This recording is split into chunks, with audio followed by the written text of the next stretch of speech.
Il capitolo 384 di Berserk, uscito da poco, si è focalizzato sulla nascita di Guts e ha dato il via a nuovi dibattiti e commenti sull'arco narrativo del protagonista di Berserk.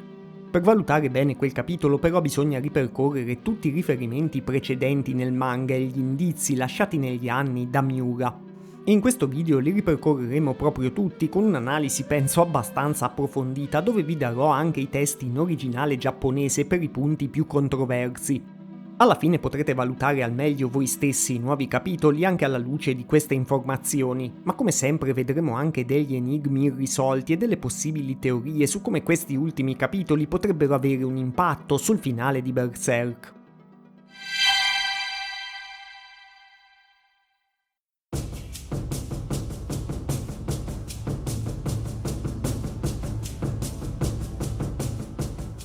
Per parlare della nascita di Guts non potremmo che partire dal primo capitolo dell'arco della Golden Age, che è il nono capitolo del prologo di Berserk.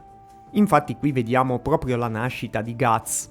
Vediamo i mercenari di Gambino che passano vicino all'ormai famosissimo albero con i cadaveri impiccati, e Sis, che è la compagna di Gambino, nota un bimbo nel fango.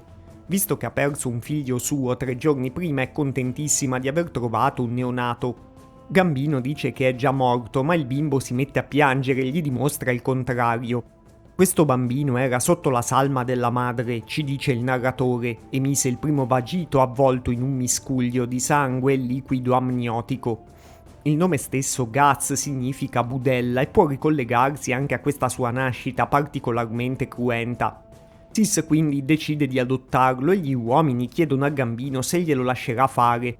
Lui risponde che lei può fare quello che vuole, che è una frase secondaria in questo punto ma che può essere comunque collegata al tema della scelta in Berserk.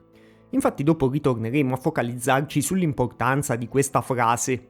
Comunque è in questa stessa pagina che uno dei mercenari dice per la prima volta che è un cattivo presagio raccogliere un bambino in un posto simile, e dice la stessa cosa anche nell'originale giapponese.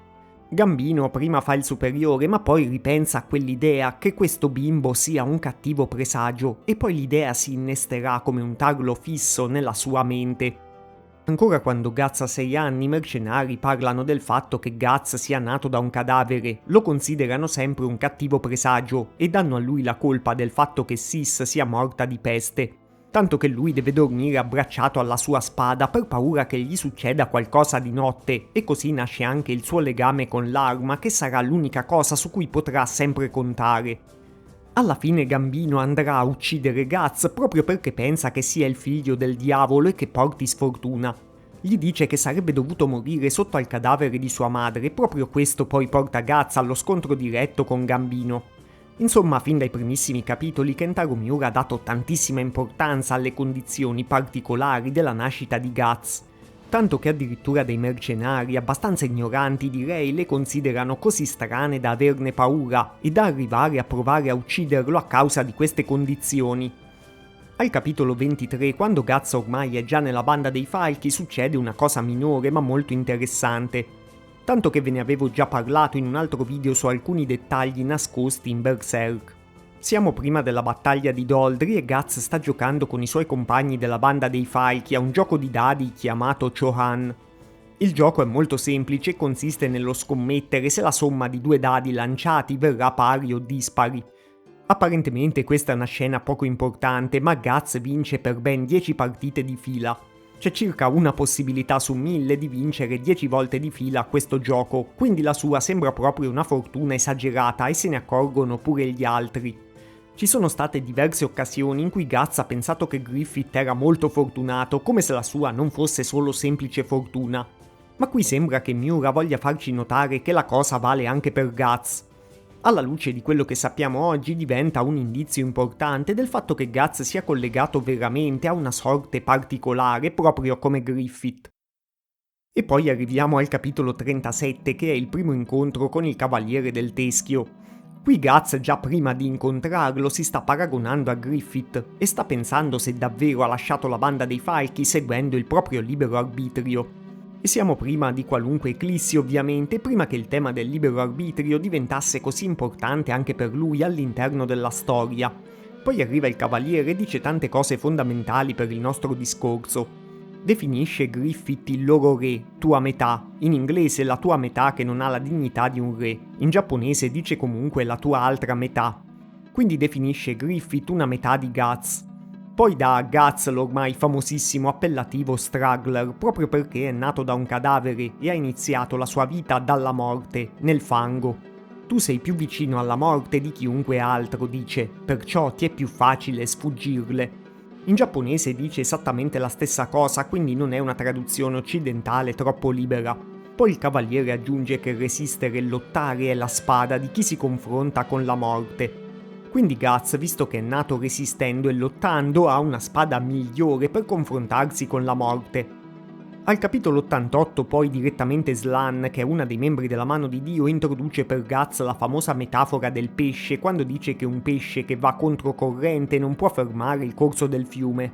Sta parlando proprio del fatto che Guts si sia appena salvato dall'eclissi, una cosa che neanche la Mano di Dio aveva previsto. Quindi è una frase fondamentale per il ruolo di Guts nella storia. Nello stesso capitolo Zod si sorprende che Guts sia sopravvissuto all'eclissi e è quasi entusiasta di questo, come se avesse intuito che è qualcosa che rompe la causalità prevista dalla Mano di Dio. Al capitolo 92 il Cavaliere del Teschio dice a Guts che forse lui ha qualche legame con gli Elfi e poi effettivamente Guts incontrerà Puck come suo primo compagno di viaggio. Già chi vede gli Elfi ha più possibilità di avere una qualche connessione con il mondo astrale, ma per Guts sembra proprio che questa connessione sia molto forte, come vedremo anche dopo. Qualcuno dopo l'uscita del capitolo 384 sta anche riportando in voga le famose orecchie a punta di Guts, che suggerirebbero che non è completamente umano. Non so se Miura le avesse fatte così per suggerire veramente il suo legame con il mondo astrale, secondo me rimane più che altro una sua scelta estetica, però a questo punto, pur essendo una speculazione, acquista un po' più di senso. Al capitolo 142 il Cavaliere dice proprio che un elfo è una cosa interessante da avere con sé per Guts, e viceversa Puck nota che anche il Cavaliere ha qualcosa di interessante. Nello stesso capitolo il Cavaliere dice che il marchio del sacrificio potrebbe essere un aiuto inatteso per Guts. Dice che Guts è un passo fuori dalle leggi che regolano il mondo e gli dice anche che forse non è solo un riflesso sull'acqua, ma è un pesce che rompe la superficie dell'acqua, che era la stessa metafora già usata da Slan e che torna anche dopo nello scontro con Mozgus. Al capitolo 191 c'è un dettaglio interessantissimo che crea un parallelo tra Guts e Griffith che non ho mai visto commentato da nessuno. Farnese chiede a Guts di potersi unire a lui e quindi dà praticamente inizio alla compagnia che seguirà Guts, che senza dubbio è una versione di Guts della banda dei Falchi, e Guts risponde alla richiesta in questo modo: fa quello che vuoi. Questa frase risuona molto con quella di Gambino su Sis che abbiamo visto prima. Ma non solo, è praticamente la stessa frase che dice Griffith ai suoi uomini quando propongono di aggredire Guts, e quindi quando Guts entrerà in contatto per la prima volta con la banda dei Falchi. E è pure lo stesso precetto che la Mano di Dio dà agli apostoli, come dice Wild. Come penso che già sappiate se avete visto altri miei video, è il precetto fondamentale della religione di Telema ideata dall'occultista Aleister Crowley. Ma volendo è anche il senso base del libero arbitrio, perché se puoi fare veramente quello che vuoi hai il libero arbitrio. Visto che è una risposta che usano diversi personaggi che stanno su diversi schieramenti all'interno della storia, non sembra un qualcosa di necessariamente positivo o negativo. Sembra più che nell'universo di Berserk, davanti a una scelta, tutti ti dicono di fare quello che vuoi. Poi se lo stai facendo davvero in modo libero, magari stai servendo i piani della Mano di Dio, di quelli che si oppongono a loro, è quasi imperscrutabile per chiunque. Al capitolo 202 Flora torna sull'eccezionalità di Guts perché dice che lui ha affrontato il fato e è sopravvissuto arrivando a incontrare Shirke. E dice che secondo lei Dio dà un fato, ma sta agli uomini poi scegliere se seguirlo oppure no. Al capitolo 237 il Cavaliere del Teschio dice la famosa frase che uno per confrontarsi con Griffith deve stare al di fuori della storia, e suggerisce che chi sta al di fuori della storia possa essere proprio qualcuno come Flora, che è in contatto con il mondo astrale. Ma seppure Guts fosse in stretto contatto con il mondo astrale, questo sarebbe ancora più valido anche per lui. E infatti Miura aveva inserito un lungo flashback che è compreso tra i capitoli 329 e 331. In italiano questa parte si chiama La saga della gioventù, boccioli primaverili di un nuovo giorno. Questi capitoli erano stati numerati dal 328 al 330 al momento della loro prima uscita nel 2012 e poi sono stati spostati con la pubblicazione in volume. Raccontano una piccola parte della storia di Guts prima che incontrasse la banda dei Falchi, esattamente poco prima quindi di quell'incontro che ha cambiato i destini di tutti. Guts veniva fatto prigioniero e incontrava uno spirito chiamato Ciccio Cicci, che è lo spirito di un fiore chiamato Borsa del Pastore. Qui più o meno lei ha lo stesso ruolo che aveva Puck nel capitolo iniziale di Berserk. Infatti nella notte riscalda Guts che è malato e infreddolito e poi cura le sue ferite. In cambio Guts, quando sarà libero, porterà il fiore di Cicci in mezzo a altri fiori uguali, così lei infatti avrebbe potuto trovare degli amici. Cicci diceva anche una cosa fondamentale, ovvero che Guts è stato l'unico umano a vederla, l'unico che sia mai passato in quella prigione a rendersi conto della sua esistenza e si dilungava molto a spiegare la cosa. Anche in giapponese diceva lo stesso e probabilmente è il motivo principale per cui Miura nel 2012 ha inserito l'intero flashback. Miura voleva darci proprio un indizio che Guts fosse collegato da sempre al mondo astrale e che potesse percepirne gli esseri anche da prima dell'eclissi.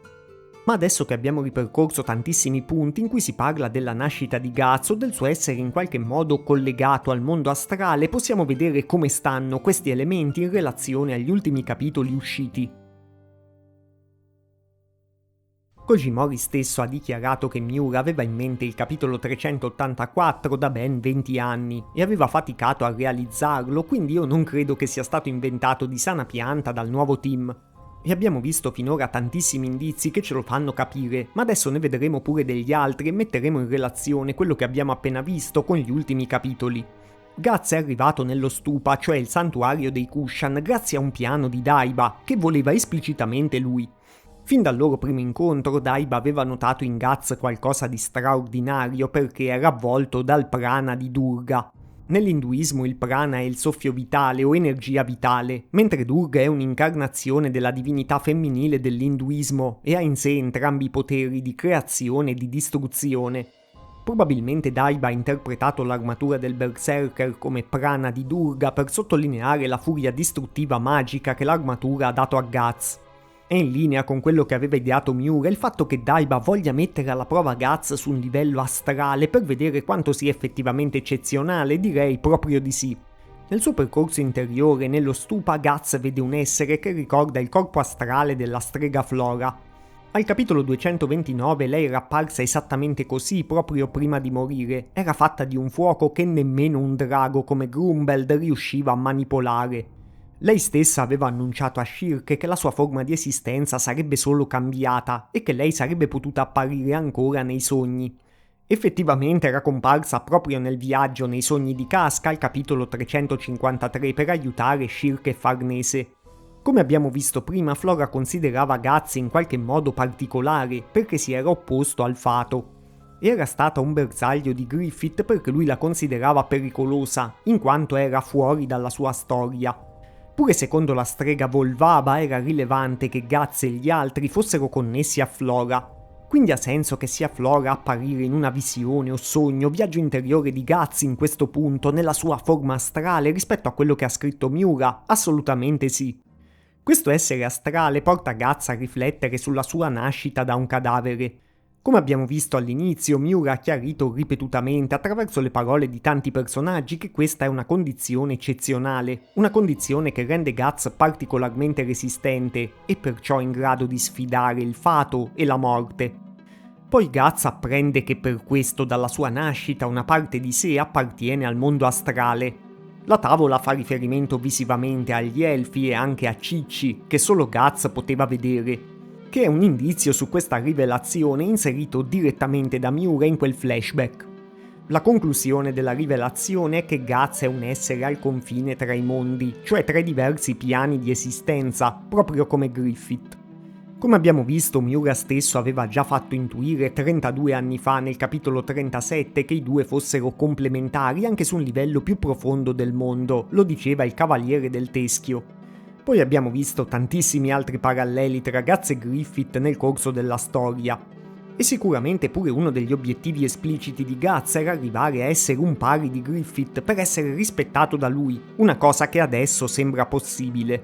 Qualcuno ha pensato che il capitolo 384 potrebbe essere una retcon a proposito del concetto di interstizio. Infatti al capitolo 91 il Cavaliere del Teschio diceva che l'interstizio è la realtà in cui Guts avrebbe vissuto da quel momento in poi, cioè dopo aver ricevuto il marchio del sacrificio. In realtà in questo caso la confusione è data da alcune traduzioni occidentali che sono molto problematiche sia per concetti spirituali e filosofici sia per i nuovi capitoli che escono. Nel capitolo 384 Flora dice che Guts è stato collegato fin dalla nascita al mondo astrale e usa proprio il termine specifico per riferirsi al mondo astrale, non all'interstizio.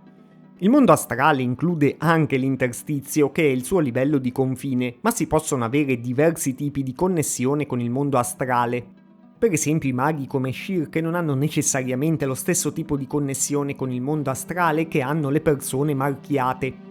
Ma se vi interessano i piani di esistenza di Berserk, che sono abbastanza complicati, gli ho dedicato un video apposito dove spero di averli spiegati nel modo più comprensibile possibile. Comunque qui non c'è nessuna retcon e Guts può sia aver cominciato a vivere nell'interstizio dopo essere stato marchiato, sia può essere stato collegato fin dalla nascita al mondo astrale. Se vogliamo, una retcon parziale era stata fatta da Miura, che quando ha introdotto meglio i piani di esistenza del suo mondo con Flora e Shirk ha pensato che sarebbe stato utile far sì che la nascita di Guts lo collegasse al mondo astrale. Per questo poi ha introdotto il flashback con Cicci che veniva prima che lui fosse marchiato. Addirittura la rappresentazione di Guts che abbiamo visto alla fine di questo capitolo è direttamente ripresa da un capitolo di Miura, cioè il 229, dove Guts appariva nello stesso modo dopo aver ritrovato il proprio ego all'interno dell'armatura con l'aiuto di Shirke. Quindi l'immagine vuole farci capire che anche qui ha ritrovato il vero se stesso. Guts poi spezza la catena che ha al braccio con una forza apparentemente sovrumana, collegata a una forza del pensiero.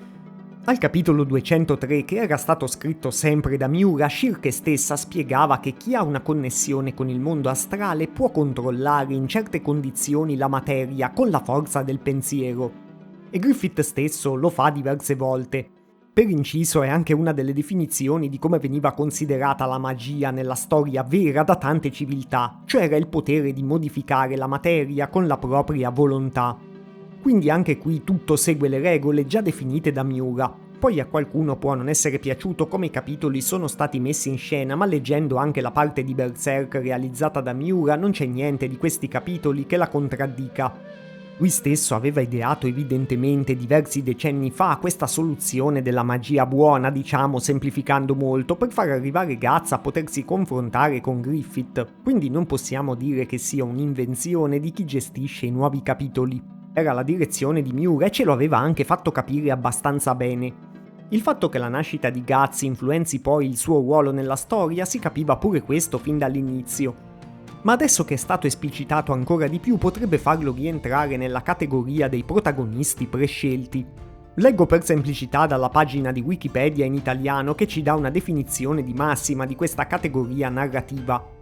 Il prescelto è un tropo narrativo, cioè una situazione ricorrente che si ritrova in molte storie, spiego io, secondo il quale un personaggio, per lo più il protagonista, viene delineato quale eroe ineluttabile della vicenda, in forza di un destino già scritto di prerogative singolari e o discendente da stirpe eletta.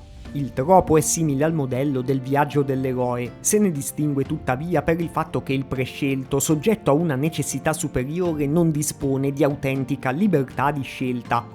Alla fine della pagina questo tipo di personaggio viene paragonato a quello che nelle religioni è il Messia. Non sono convintissimo che questa definizione sia così accurata oppure così veramente esplicativa, però prendiamola per buona. Ma in realtà tutta la trama di Berserk ruota proprio attorno al concetto di prescelto anche per quanto riguarda il suo antagonista, cioè Griffith. Guts e Griffith dovevano per forza essere gli opposti ineluttabili della vicenda, oppure l'idea del male ha manipolato gli eventi e Guts è un'anomalia in questa manipolazione.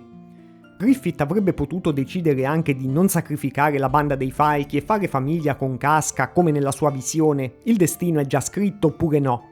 Secondo me bisognerà aspettare il vero finale per poter dire quanto i vari personaggi fossero prescelti o legati a un certo destino in forza di eventi precedenti che hanno causato gli eventi successivi.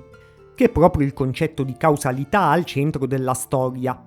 Quindi dire che con questa rivelazione Guts è diventato un prescelto non funziona molto nel mondo di Berserk, perché potenzialmente nel mondo di Berserk ogni singolo personaggio è a suo modo un prescelto all'interno del corso degli eventi. E rimane che secondo me a livello narrativo Miura ma pure Kojimori vogliono farci capire che Guts ci mette molto del suo nello sfidare un ordine pervasivo e negativo. Se nasci per esempio da un corpo morto come lui non è questa grande fortuna, ci hai messo la voglia di aggrapparti alla vita per sopravvivere.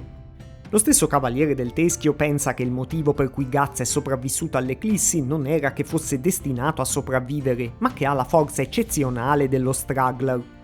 Poi se volete un eroe che sta chiaramente in un contesto dove c'è il libero arbitrio, prendete Sam del Signore degli Anelli, lui parte come un umilissimo giardiniere e fa tutto quello che fa per merito suo, quindi a quel punto state a posto. Per l'impatto che gli ultimi capitoli potranno avere sul finale della storia, penso che Guts sarà pronto a confrontarsi con Griffith finalmente da pari a pari. Riprenderà l'ammazzadraghi che aveva abbandonato e probabilmente anche l'armatura del Berserker. E tutti e due gli armamenti potrebbero reagire in qualche modo a questa nuova condizione di Guts, diventando definitivamente temibilissimi anche ai livelli più profondi del mondo astrale. Il capitolo 384, nella tavola in cui raffigura la nascita di Guts, lo sostituisce anche con il feto demoniaco, che è un dettaglio minore ma che pure diversi di voi avete notato nei commenti a quel capitolo. Il Cavaliere del Teschio definiva il feto demoniaco un bambino maledetto, che più o meno è la stessa definizione che aveva ricevuto il piccolo Guts. Pure Casca, se ci fate caso, assomiglia vagamente a Sis proprio dopo l'eclissi.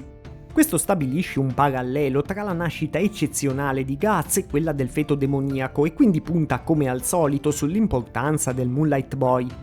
Sembra sempre più probabile infatti che sarà lui a spostare gli equilibri nello scontro finale, forse con Casca che potrebbe arrivare a chiedere a Guts di risparmiargli la vita, cambiando così anche molto della sorte di Griffith.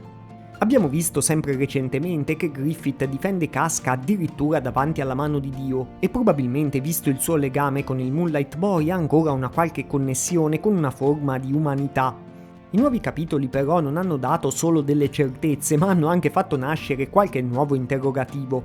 Per esempio qualcuno si è chiesto se Guts, essendo collegato al mondo astrale, possa essere controllato sapendo il suo nome segreto, oppure perché non sia scomparso insieme agli altri esseri del mondo astrale sull'isola degli Elfi. Queste sono domande a cui si può rispondere facilmente perché il fatto che un umano sia collegato al mondo astrale non significa che sia un essere puramente originario del mondo astrale. Quindi questi discorsi non valgono per lui, come non valgono per i maghi come Shirke che ugualmente hanno delle connessioni con il mondo astrale ma non sono esclusivamente esseri del mondo astrale. Un'altra domanda che i nuovi capitoli fanno sorgere riguarda il Cavaliere del Teschio. Tutti sapete che da sempre è un personaggio che ha dei paralleli con Guts, come se fosse un suo alter ego in un ciclo precedente. Ma quindi anche il Cavaliere del Teschio potrebbe aver avuto una nascita particolare? Beh, chissà se sapremo mai come è nato il Cavaliere e che cosa c'era di eccezionale nella sua vita. Certo, con altissima probabilità era l'imperatore Geiserik, quindi un uomo che ha cambiato la storia, potrebbe aver avuto qualcosa di speciale anche nella sua biografia precedente. E prima di salutarvi vi aggiungo anche due piccoli enigmi meritatissimi per chi ha seguito il video fino a qui. Il primo è che per il capitolo 384 ho trovato il caso di una pagina del capitolo con due vignette diverse. Il senso del testo più o meno è lo stesso, ma i disegni sono diversi. Non ho idea di come sia successo, se uno fosse un leak di qualche bozza precedente oppure una delle due vignette sia direttamente falsa. Non ho trovato informazioni da nessuna parte e nessuno che ne ha parlato. Se avete delle teorie sarebbe un bel enigma da risolvere. Il secondo enigma però è uno anche decisamente più intrigante dalla prospettiva della trama.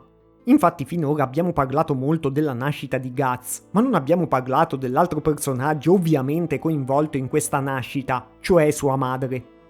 Nel manga la vediamo solo in pochissime vignette e non sappiamo assolutamente niente di lei. Da sempre sono circolate delle teorie su chi fosse, ma ho scovato per voi un indizio che io stesso non avevo mai notato per bene. Nella sigla e nell'anime del 1997 l'albero dei cadaveri viene rappresentato con un dettaglio in più.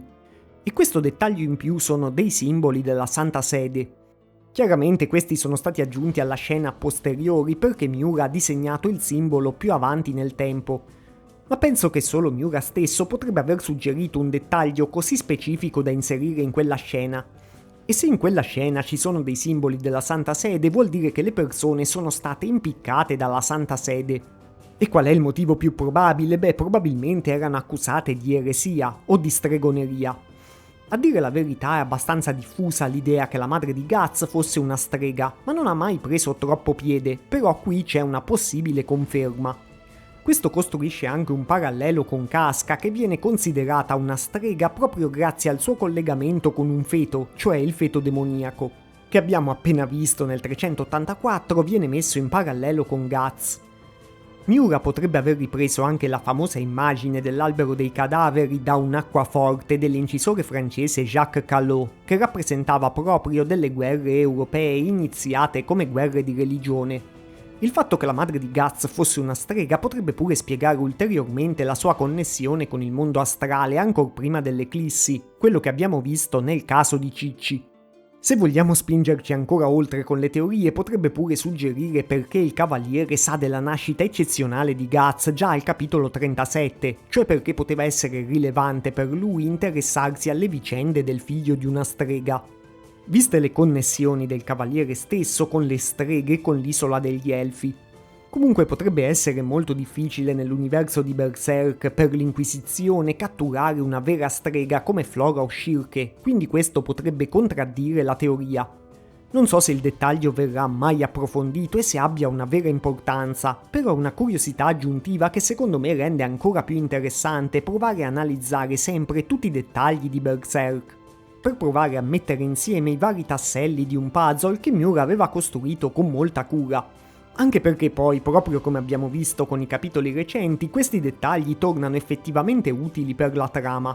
Ma fatemi sapere anche la vostra sia su questa teoria della madre di Guts sia su tutto il resto di cui abbiamo parlato in questo video.